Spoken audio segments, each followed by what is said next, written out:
College के theatre में acting करने वाला एक लड़का जो आगे चलकर भारत के लिए पड़ोसी मुल्क पाकिस्तान में 8 सालों तक जासूस बनकर काम करता है। ये शख्स न केवल पाकिस्तान में जासूस बनकर काम करता है बल्कि अपनी मेहनत के चलते ये पाकिस्तान आर्मी को ज्वाइन करके मेजर पद पर भी पहुंच जाता है। दरअसल इस शख्स का नाम है रविंदर कौशिक। लेकिन आगे की वीडियो में हम बात करेंगे कि रविंदर कौशिक कैसे 1983 में पकड़ा जाता है बिना उसकी गलती के बावजूद और उसको आगे क्या सजा मिलती है, और ये भी इल्जाम लगता है कि भारत ने ऐसे शख्स को हमेशा हमेशा के लिए भुला दिया। इस कहानी की शुरुआत करें तो रविंदर कौशिक का जन्म 11 अप्रैल 1952 को राजस्थान के श्री गंगानगर इलाके में हुआ था। दरअसल रविंदर कौशिक बड़े होते होते 1965 और 1971 के युद्ध को बहुत करीब से देखे थे। एससी बिहानी कॉलेज में पढ़ने के साथ साथ उनका इंटरेस्ट थिएटर में एक्टिंग करने का भी हुआ करता था।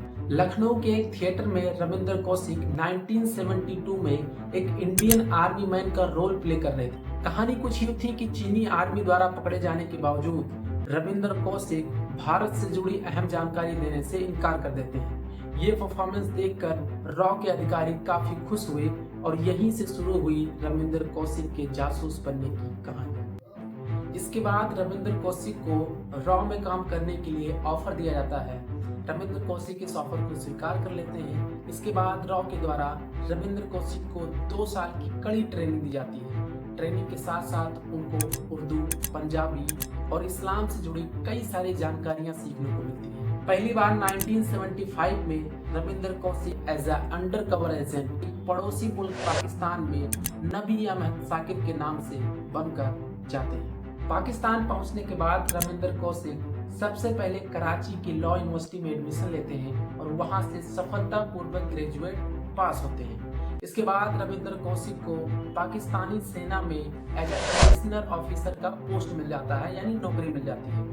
अपनी कड़ी मेहनत के बाद रविंदर कौशिक धीरे धीरे पाकिस्तानी आर्मी में मेजर पद पर पहुंच गए। रविंदर कौशिक पर किसी का शक न हो, इसीलिए रविंदर कौशिक ने पाकिस्तानी आर्मी के एक अफसर की बेटी के साथ शादी कर लिए और वो एक बेटी के पिता भी बन गए। 1979 से लेकर 1983 के बीच में रविंदर कौशिक ने कई सारी सीक्रेट इंफॉर्मेशन को भारत में शेयर किया। उस समय की तत्कालीन प्रधानमंत्री इंदिरा गांधी ने रविंदर कौशिक को ब्लैक टाइगर करके बुलाया। सब कुछ ठीक चल रहा था, लेकिन फिर आया 1983 का वो मनहूस साल जहां रविंदर कौशिक के जीवन में सब कुछ बदल गया। 1983 में जब भारतीय जासूस इनायत मसीहा पाकिस्तान बॉर्डर को क्रॉस कर रहे थे, उसी समय पाकिस्तानी आर्मी द्वारा इनायत मसीहा पकड़े जाते हैं। काफी टॉर्चर करने के बाद इनायत मसीहा रविंदर कौशिक का नाम ले लेते हैं। इसके बाद इनायत मसीहा द्वारा नबी साकिर अहमद यानी रविंदर कौशिक को एक पार्क में बुलाया जाता है। पार्क के चारों तरफ पहले से ही पाकिस्तानी आर्मी अपना घात लगाए बैठी रहती है और जैसे ही रविंदर कौशिक पार्क में आते हैं और इनायत मसीहा का इंतजार करते रहते हैं, उसी समय पाकिस्तानी आर्मी रविंदर कौशिक यानी नबी साकिर अहमद को चारों तरफ से घेर लेती है और उन्हें अरेस्ट कर लेती है। इसके बाद रविंदर कौशिक को मुल्तान जेल में डाल दिया गया। सबसे पहले रविंदर कौशिक को तो फांसी की सजा दी गई थी, लेकिन इसके बाद पाकिस्तानी सुप्रीम कोर्ट ने इनकी सजा कम करके उम्र कैद की सजा दे दी। साल 2001 में रविंदर कौशिक को हार्ट अटैक होने की वजह से मौत हो गई। रविंदर कौशिक द्वारा लिखी गई चिट्ठी को उनके भाई पढ़ते हुए कहते हैं कि उन्होंने लिखा है कि क्या भारत जैसे इतने बड़े देश के लिए कुर्बानी देने वालों को यही मिलता है। अफसोस की बात तो यह है कि भारत सरकार ने उनकी रिहाई के लिए कोई भी प्रयास नहीं किया। रविंदर कौशिक को उनके उसी हाल में छोड़ दिया। बहुत बहुत धन्यवाद।